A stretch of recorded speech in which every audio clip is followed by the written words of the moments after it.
looking after all the time. Very, very sensitive animals, dogs. If you're not there when they want you, they get very upset. But I'm sure Fergus here would be more than delighted to help out if you could find someone else to take turns with them. Look, there's nothing I'd like better. But there's the post office. See, I don't think a post is allowed to work behind the counter in a post office. I'm sure I've seen it in the regulations. There's your answer. What was the question? That's right. I mean, he's just as keen to help you as we are. With what?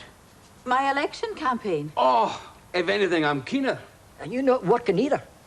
And there's not many things you can't turn your hand to. That is very true. What is it you want done, Isabel? Well, I just need somebody to look after the shop for me. The shop? Ah, well, no. If only you'd asked me earlier this morning, I'd have been delighted to help you. But you see, it's too late. I've been hired by Lady William. What as? As her personal chauffeur. We're engaged in some very important business for the estate. What's that? Well, I am not at liberty to divulge that, actually. It's top secret.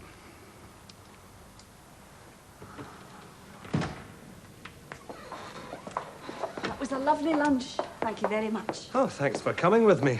It wouldn't have been the same with Mark. There you go. Thanks, Carol. We must do this again sometime. Yes, but next time it'll be on me. Not until your wages are as high as mine. Excuse me a minute. Something wrong? No, everything's fine, thanks.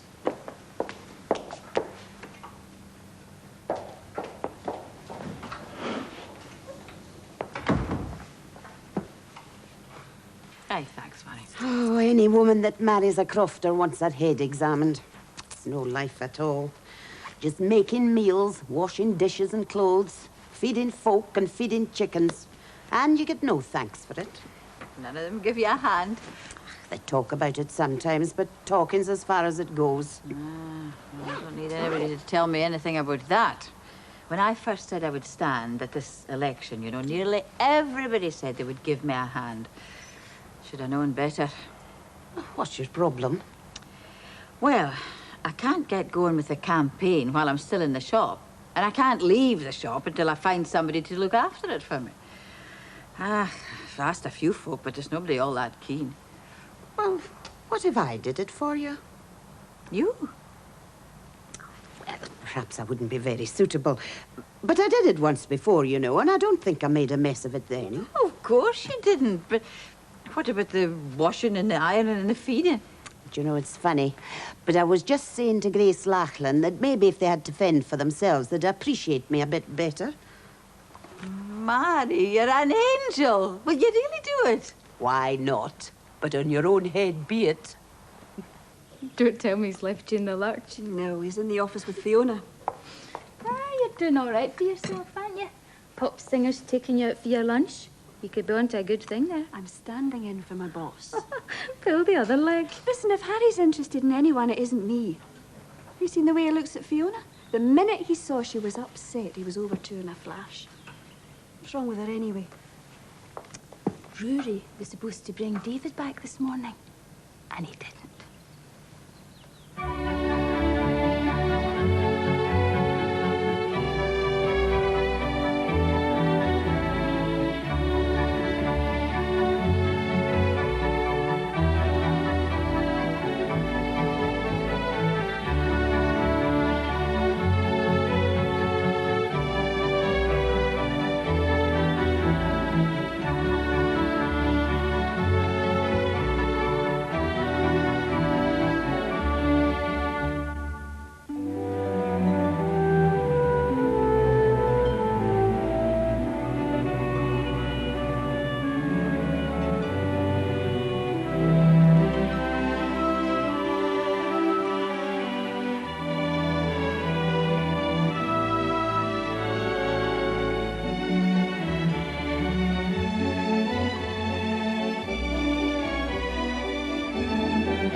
It's Gordon the gardener. You're doing wonders with the Tetley garden, Gordon. Thanks. Have one of my roses. By gum, it's a tea rose. Talking of tea, we need a break from work. Come into my potting shed for a nice cup of Tetley. Aye, with that quality blend and 2,000 perforations, all that refreshing flavour floods out. Bah, heck, it's no ordinary potting shed. No, it's my tea potting shed. Tetley bags all the flavour. Early in the morning. A bite to eat at lunchtime. Your favourite food and drink. An evening's entertainment. From early till late, we've always got the answer.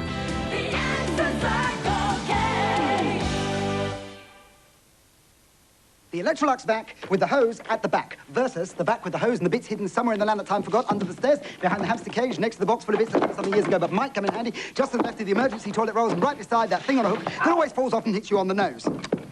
No contest. The Electrolux vac with the hose at the back. Now there's a good idea. Right, everybody move closer together, please. Thank you. Beryl, could you give your dad Sue to lick a paint? Only it'll never come out in this light. Do you have to fill in for your Lovely. film's deficiencies? Aunt Maud's hat needs a bit of brightening up, Chris. Yes, that's lovely. Oh, dear. Oh, dear. The vicar's hair will never do. Are you having to make up for the lack of colour in cheap films? Oh, hurry up, Dave. The vicar's starting to run. Okay, everybody. Get strong, true colours in your camera, not all over you. Splash out on a decent film. Kodacolour Gold. Only the plumpest vegetables.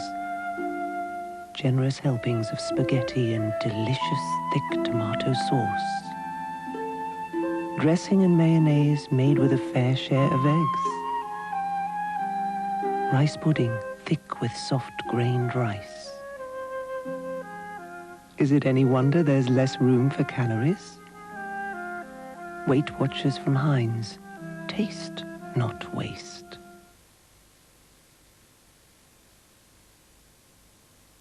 Sunday, a handful of dust. A couple who have everything, a wife who wants more. Jolly glad no one's coming down this weekend. Where are you going for the weekend? Hepburn. Who's that? I forget. Tony Last. Oh, of course. Oh, she's lovely. He's rather a stick. We never go anywhere nowadays. Tony hates London. In fact, he's practically become a recluse. You do fancy him? I suppose you wouldn't like to take me to Polly's party, would you? Well, I wish I could. I've promised to dine out for it. He's got to be taught a whole lot of things. It's part of his attraction. Evelyn Waugh's classic tale of marital betrayal, A Handful of Dust, Sunday at 8:50 on HTV.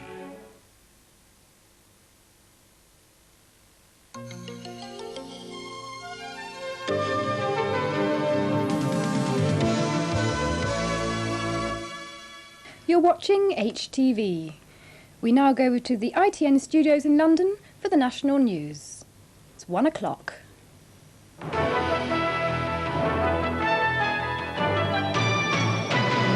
Row over British Aerospace profit at taxpayers' expense. Is Zhao under arrest as the hardliners win control in China? She's grey, wrinkled and 64, and America loves her. And getting the weather right is big business for the greengrocers. Hello, I'm John Suchet. Welcome to News at 1. Our top story is of reports of a massive profit being made by British Aerospace at the taxpayers' expense. It concerns the Royal Ordnance sites sold by the government to British Aerospace 2 years ago. The price paid was £3.5 million. British Aerospace will now develop the sites and sell them, it's said, for £300 million. When the deal was announced 2 years ago, there was fierce controversy, with the government denying that its asking price was too low. Now Labour want a full inquiry, and MPs on all sides have reacted angrily to the reports that British Aerospace, together with a property company, plan to develop the 2 sites near London for commerce and housing. The redevelopment plan has naturally helped boost shares in British Aerospace on the stock market this morning. The sale of the Royal Ordnance land is rapidly turning into a major political row. When British Aerospace bought it 2 years ago, there were claims that the government sold it at knockdown prices in its eagerness to pursue its privatisation policy. MPs claimed the land was worth far more than the £3.5 million valuation, and British Aerospace were in for a windfall profit. The government says the Royal Ordnance factories were sold as a going concern, with liabilities as well as assets, and that the price was the highest they could get at the time. Downing Street stressing the all-party Public Accounts Committee gave its seal of approval, but the committee's Conservative chairman says he's far from happy. I think the government have been wrong in not allowing for this kind of provision, because it's fairly clear that if you're selling something cheaply, you should make sure that you have all the advantages that are available to the taxpayer. And we thought this clearly was not so. And they were clearly wrong to undertake this sale without having a proper valuation and a proper estimate of what might be realised if certain conditions were met. Labour MPs are even angrier. Well, I think, first of all, the government has to reassess its whole privatisation programme.